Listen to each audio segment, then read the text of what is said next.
Hey guys, it's Peanut Under Ice Cream Bar. So today I have another wig making video for you guys, and I thought it would be interesting to kind of start with what my workspace looks like. This does not have to be the way anyone else's workspace looks like, especially because I film my wig making a lot, so I have to be in a location where I can actually get my camera to do the right stuff and things. Good start. Basically, I sit nice and low, and I have a nice low table that I put something white on, usually just a piece of foam board, surround it with other foam board, and then instead of using my end tables that I put drinks on and use when, company's over and they should look nice, I use just a step ladder that I have, and I kind of store all of my hair on one step, and then the combs, flat irons, curling irons, whatever else I need on the other steps.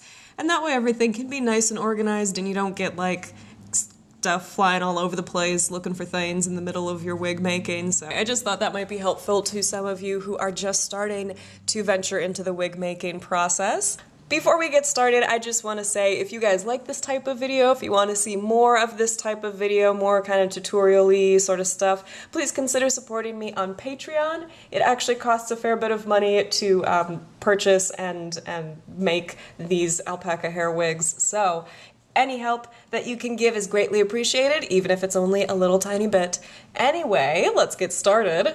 I mentioned this wig a little bit ago, and basically this whole thing was more of a learning process than a process to make something completely beautiful, and I am happy with it in some ways and not so happy in other ways. For the most part, it's the same as any other wig video. I'm just making a wig cap, I'm gluing the hair on.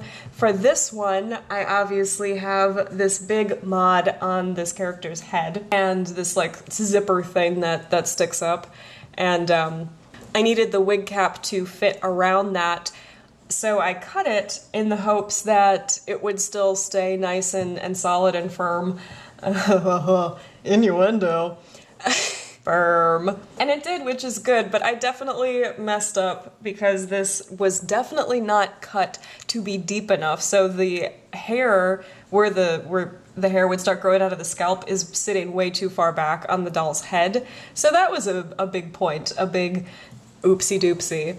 But the point is it works, especially if I stick it on with a little bit of tacky. It sticks really well and it hasn't fallen off or shifted or moved, so yay, thumbs up. And I guess overall I wanted this character's hair to look kind of messy and gross. This character, obviously, it doesn't have a body, which is why this was a little bit difficult to film.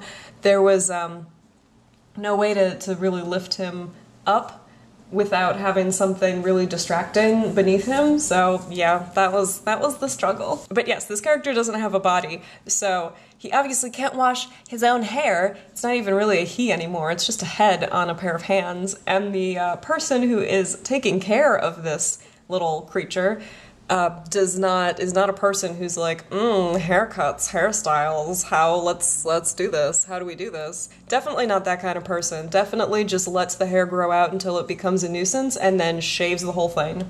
So, wanted the hair to look a little messy, a little gross, a little tangly, a little wild creature roaming through the woods-y. So yeah, overall, I'm pretty happy with what I learned from this process. Obviously, this character is a big work in progress. This head is just a face-up practice head, and I plan to do a lot of mods on it eventually.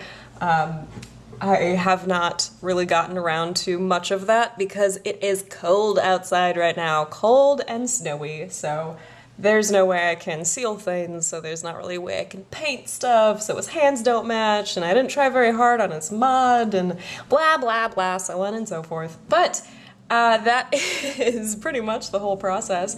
I also ended up gluing hair to the sculpt itself that kind of flips up from underneath the wig and goes on top, just to make it look a little bit more natural. I have some areas of the scalp that are a little more visible than others, so you can see more of the mod going on. So yeah, that was pretty much my whole process, and I will probably try and throw in some footage of what it looks like in the end. Otherwise, thank you guys so much for watching, and I will talk to all of you later. Bye!